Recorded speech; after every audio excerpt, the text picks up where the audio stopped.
Hi, my name is Sharon Fessy-Warapay, and today I'm going to talk to you about the IDEA process and the IEP process and how that pertains to the parent involvement.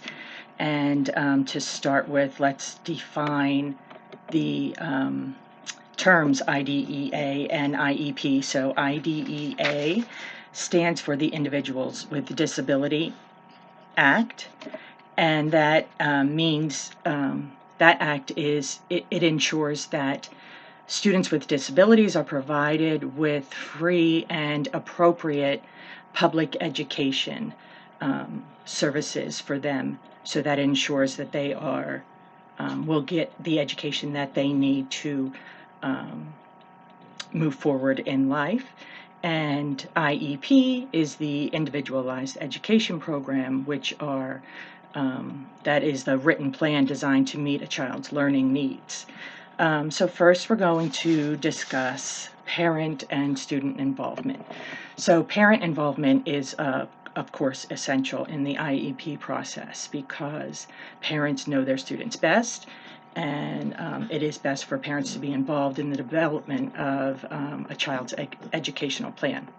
So schools cannot develop, change, or implement a child's IEP plan without a parent's consent. So that's essential to remember, that they cannot make any changes to an IEP plan without the parent's involvement. So even though the parents may not be involved in the inner workings of special education itself, they are, again, experts in their child. They are the ones who know their child's best and what is best for them. So they must be involved in setting up their educational plan and must sign off on that. So schools only know students by what is written about them on paper by the teachers that they previously had or previous test results, but parents need to be present to best advocate um, what is best for them in the classroom. So parent involvement, again, is essential in the IEP process. So let's move now to referrals. Referrals in the IEP process is known as the steps that are taken in order to get assistance for a student in need of special education services.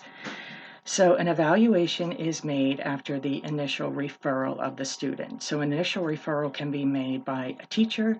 They see a student may be struggling in class, or an official referral can be made by a parent. They see that their child might be falling behind in classes or just might not be able to keep up in the work that is assigned for homework at home, and they might not be able to do the homework that is assigned. So an initial referral can be made by either the teacher or a parent or even another faculty member. And then an evaluation is made after the initial referral of the student. It is then determined if the student is eligible for special education services. From there, an IEP is written for the student with goals for moving forward. The school will then implement special education and related services. And then finally, progress monitoring of the student will begin. And that will be the referral process of your student. And then eligibility. So there will be an eligibility determination. So not every child with a learning difference is eligible for special education services. The school district must perform a student evaluation to determine if the child needs special education. So you or your child's teacher can, again, request the evaluation, but that is only the first step in determining evaluation.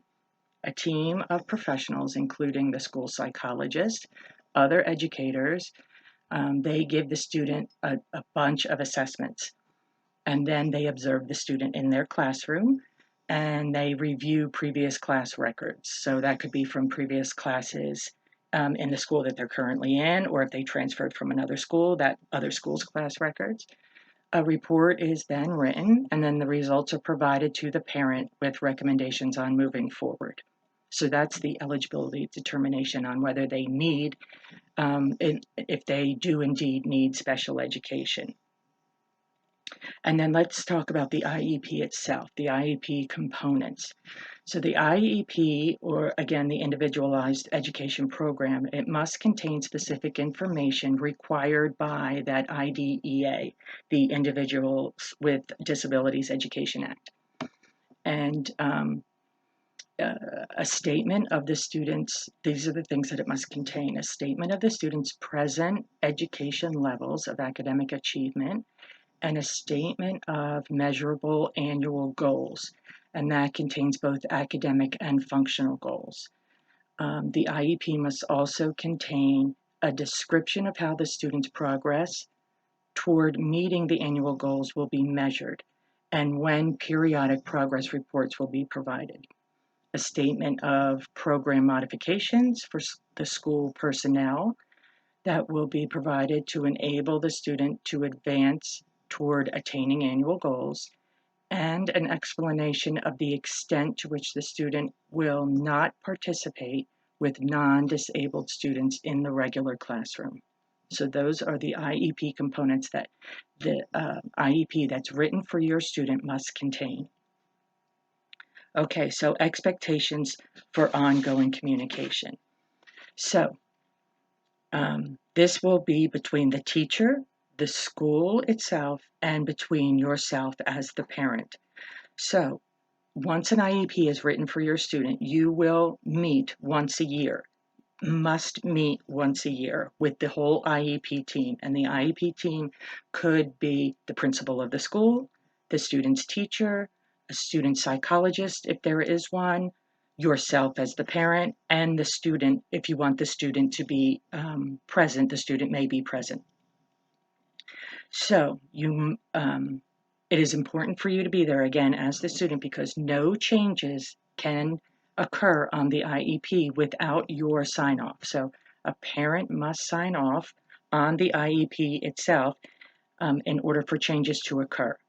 Okay, that's very important. And any IEP, so the meeting will take place once a year, but again, any IEP team member, it could be the teacher, the principal, school psychologist, yourself, you can request to meet more than once a year if you see that there might be an additional issue, or the student may be progressing more than you think. You can request a meeting more than once a year, but standard of reevaluation must occur every 3 years. So complete reevaluation every 3 years, meeting standard once a year, but again, you can request to meet more than once a year. And finally, a discussion of the ethical responsibilities that the teacher has regarding the IEP process. Now, just like any other student, teachers must maintain a high level of confidentiality around all students and all student information, and that remains the same around an IEP process. Teachers will exercise great professional judgment in terms of the information around a child's IEP, and if indeed a child does have an IEP, teachers are held to a high level of integrity and professional standards, and you can feel confident that your child's teacher will be um, um,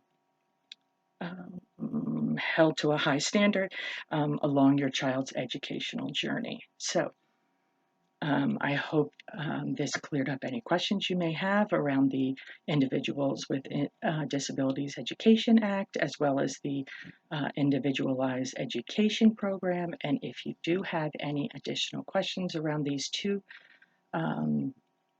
issues, please feel free to reach out to us again. Okay, thank you so much, and good luck with everything.